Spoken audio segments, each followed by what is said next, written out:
Nobody expected this. Not the fans settled into their seats, nursing their lukewarm drinks and checking their phones. Not the commentators, whose practiced banter had lulled the audience into a predictable rhythm. Not even All Elite Wrestling itself, the company that prided itself on controlling the narrative, on masterminding every twist and turn. The arena had settled into a post-main event fatigue, a comfortable, almost dull silence that follows the peak adrenaline of a title defense. The house lights were up just enough to reveal the thousands of faces, all glancing toward the exit ramp, preparing for the anticlimax of the night. This was the moment where the story usually ended, where the victor took their bow and the credits began to roll. But tonight, a tiny, almost imperceptible tremor ran through the atmosphere.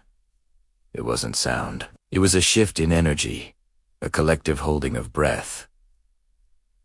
One moment silence, a deep, heavy blanket of quietude that swallowed the scattered applause and the distant chatter. It was the silence that felt pregnant with possibility, the kind of stillness right before lightning strikes, or a forgotten memory rushes back. The cameras, for a brief, bewildering second, seemed to lose their focus, panning aimlessly, searching for a cue that hadn't been given. This was the empty space in the script, the blank page nobody had accounted for. Every heart in that building was unconsciously waiting for the mundane, for the simple sign-off, completely unprepared for the earthquake that was about to hit. The air grew thick, less wheat hit, and more with an undeniable, intangible sense of destiny hanging over the ring. The next chaos, it wasn't a slow build, a crescendo of a familiar theme song designed to elicit a reaction. It was an explosion, a sound that ripped the silence in half, a simple,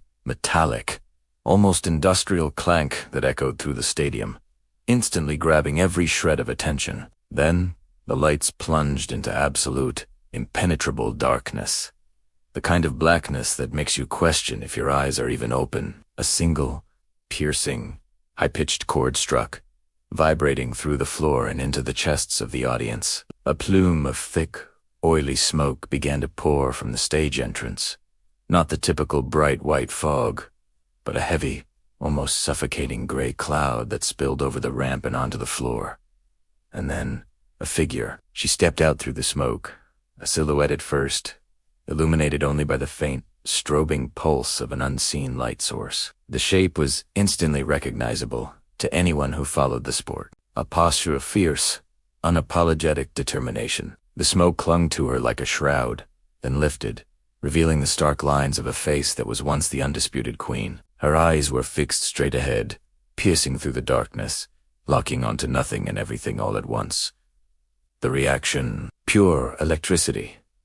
It wasn't cheering. It was a primal, collective gasp that turned into a roar, a wave of sound so massive it physically shook the camera rigs. Fans leaped from their seats, dropping everything, their faces contorted in expressions of disbelief, shock, and utter, euphoric validation. This wasn't just a wrestler returning. This was a ghost materializing, a promise, long forgotten, suddenly delivered. In the sterile, brightly lit world backstage, the return registered not as a shockwave of emotion, but as a crisis. The headsets of the production team erupted in a flurry of clipped, panicked voices. Who cleared this? I repeat. Who cleared this? Get a camera on the commentator's desk. We need a reaction shot. Now, the script, the meticulously planned narrative for the evening, had been shredded in an instant. The head producer, a veteran who thrived on control, watched the monitor with a mixture of terror and awe. Her face was a mask of cold fury, but even she couldn't deny the sheer, unadulterated spectacle unfolding on screen. The reaction meter, a digital indicator that measured crowd volume and social media mentions, was pegged in the red, flashing an angry, unprecedented warning. The planned post-show meetings, the carefully scheduled press release about the champion's next opponent, all of it was instantly irrelevant. This one unsanctioned moment had hijacked the entire product. Security guards were frantically moving to the ramp, not to escort her out, but to form a protective barrier. Instinctively understanding that they were witnessing a monumental, uncontrollable cultural moment, the immediate consequence wasn't a wrestling match, but a logistical nightmare. Every segment for the next 4 weeks had to be tossed out. Every established storyline felt thin and unimportant compared to the weight of this unplanned arrival. Deep within the sanctity of the champion's locker room, insulated from the main arena noise, a different kind of silence fell. The current champion, the woman who had just successfully defended her title and stood at the apex of the company, was still buzzing from her own victory. She had been stretching, feeling the satisfying burn of a job well done, when a low-level assistant burst in, phone in hand. Eyes wide with a mixture of fear and excitement, the champion took the phone, watching the shaky, fan-recorded video of the entrance on a muffled screen. Her breathing hitched, the celebratory smile fading, replaced by a look that was part dread, part intense, focused anger. It wasn't the look of a competitor who welcomed a new challenger. It was the look of a monarch who saw a pretender to the throne, a phantom from the past returning to undermine her entire reign. Her legacy, which she had carefully constructed over 3 brutal years, felt suddenly fragile, built on sand. The question wasn't if they would face each other, but how the company would try to monetize this collision of eras. The champion threw the phone onto the plush locker room sofa.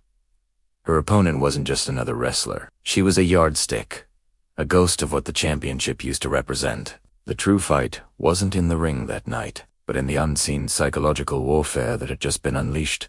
A silent, internal battle for dominance that had been decided the moment the smoke cleared. By the time the broadcast ended, the story had already metastasized into a global phenomenon. Wrestling media outlets, from the most established journalists to the fastest-typing basement bloggers, were in a frenzy. The headlines screamed variations of the same essential truth. She's back. But the story was deeper than a simple return. It was a reckoning with history. This wasn't a calculated nostalgia trip. This felt like destiny reclaiming its due. For years, the narrative surrounding the returnee had been framed by what she left behind, the championships she relinquished, the record-breaking streaks that were prematurely ended, the potential rivalries that never saw the light of day. Her shadow had always been a quiet presence in the women's division, an elephant in the room that no one dared to mention. Now, the shadow had a body, and it was demanding attention. Pundits debated the implications, not just for AEW, but for the entire industry. Could she still perform at the legendary level she was known for? Would the years of absence have dulled her edge? More importantly, the media questioned the unspoken contract. A wrestler of her stature doesn't return for a quick match. They return to fundamentally shift the power dynamic. The pressure was immediately immense, a suffocating blanket woven from millions of expectations. Every word she hadn't spoken, every challenge she hadn't accepted, was now being weighed against the single, dramatic step she took through the smoke. Her mere presence instantly elevated every facet of the company, but also shone a harsh, unforgiving spotlight on its current limitations. The euphoria in the arena quickly transitioned into a volatile, polarized debate online. The fan community, typically a unified chorus of appreciation or frustration, was suddenly fractured. One side, the loyalists who had waited a decade, saw the return as a vindication of their unwavering faith, a moment of pure, unmanufactured magic. Their emotional investment had paid off in the most spectacular way possible. But another, smaller, yet intensely vocal group, questioned the motive. Was this a genuine comeback, or a cash grab? Would a legend of a magnitude block the upward trajectory of the young, hungry talent who had carried the torch in her absence? The fear was that her legacy, built on revolutionary work, would unintentionally stifle the next generation. This wasn't just a wrestling storyline anymore. It was a moral quandary for the fans themselves. They had cheered the chaos, but now they had to confront its consequences. Every tweet, every forum post, was an exploration of what wrestling should be, a monument to the past, or a crucible for the future. The sheer volume of emotional discussion was staggering, a digital testament to the power of a single entrance. The returning star, without saying a single word, had forced her entire audience to re-examine their allegiances and their definition of true greatness, creating a chasm of conflicting hopes and anxieties that would define the coming months. The world saw a conquering hero return. Her family saw a woman stepping back into the fire. The return, viral and glorious as it was, had a quiet, unseen cost in the domestic sphere. For years, the life of a retired legend was one of relative anonymity and structure, a hard-won piece, built on routine and presence. The children had grown up knowing their mother as a successful, but fundamentally available, figure. Now, that delicate balance was shattering. They watched the entrance on television from a quiet living room, not with the roaring adulation of the crowd, but with a mixture of pride and profound unease. The spotlight was a powerful, beautiful thing, but it was also a vacuum that threatened to suck their mother back into a punishing schedule of travel, injury, and emotional strain. The partner, who had watched the original career unfold, knew the toll it took: the sleepless nights, the constant physical pain masked by adrenaline, the perpetual emotional distance required to maintain that persona. They understood that the roar of the crowd was not a welcome, but a demand. It was a demand for more, for better, for the legend to not just return, but to exceed her own past. The family's worry was not a fear of failure, but a quiet, aching apprehension about the inevitable cost of her success, the price of glory paid in missed birthdays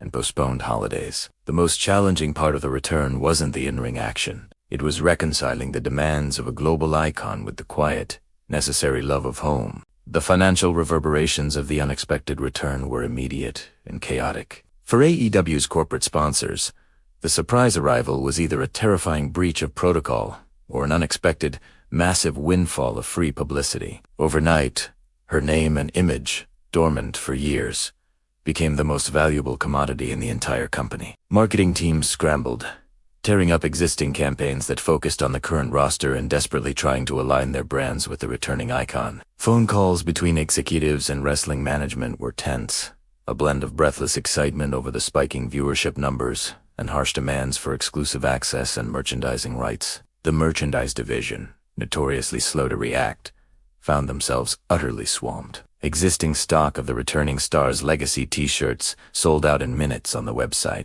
triggering an emergency rush order of millions. The price of an AEW title sponsorship, already a significant investment, was rumored to have quietly jumped within an hour of the music hitting.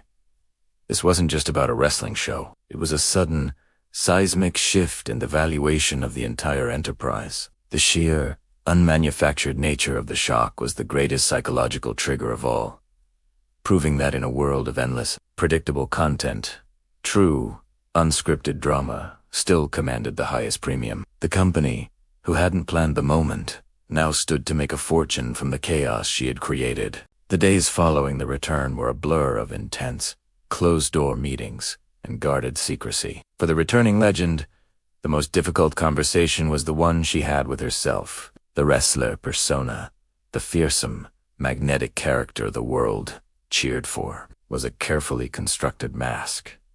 A separate entity she had deliberately shelved. Stepping back into the spotlight meant reigniting that persona, becoming the warrior again. But time changes everything. The years of quiet life had instilled a new perspective, a different kind of strength that was less about brute force and more about profound inner peace. Could the two versions of the woman coexist? Could the mother who read bedtime stories transform into the superstar who performed gravity-defying feats without losing the essential self? She looked in the mirror, searching for the fire in her eyes, the familiar glint of ruthlessness that had once defined her. It was there, but it was tempered, layered with a weary wisdom. The crowds didn't want the new, evolved version. They wanted the mythical legend, frozen in time. The pressure wasn't to win matches, but to fulfill a collective fantasy. This internal struggle, the battle between the authentic, quieter self and the demanding, electrifying persona was the real main event. A drama unfolding far away from the arena lights, in the lonely quiet of a hotel room, grappling with the ghost of her own glorious past. The true depth of the twist, the element that adds a profound and melancholic meaning to the viral moment, lies not with the returning hero, but with the unseen, unsung artist. The chaos, the sheer shock, the electric roar, it wasn't solely due to the famous face. It was the music. A complex, entirely new theme song that sampled a rare, forgotten piece of avant-garde film. The score infused with a modern, driving rhythm. This music, this perfect, evocative soundscape, was commissioned weeks ago by a mid-level production assistant, a young audio engineer obsessed with cinematic mood, who had been given a vague instruction to create a world-ending track for a surprise debut. He was told it was for a new signing, a fresh face. He poured his soul into it, a 4-minute masterpiece designed to evoke existential shock and glorious resurrection. When the star unexpectedly walked out, the track wasn't just music. It was the emotional vehicle that carried the weight of her entire legacy. It was the sound that bridged the gap between the past and the present, giving the moment its unbearable gravity. The engineer, watching the viral moment from his cubicle, was the only one who knew the truth. The real shock, the pure electricity, was a perfect accident.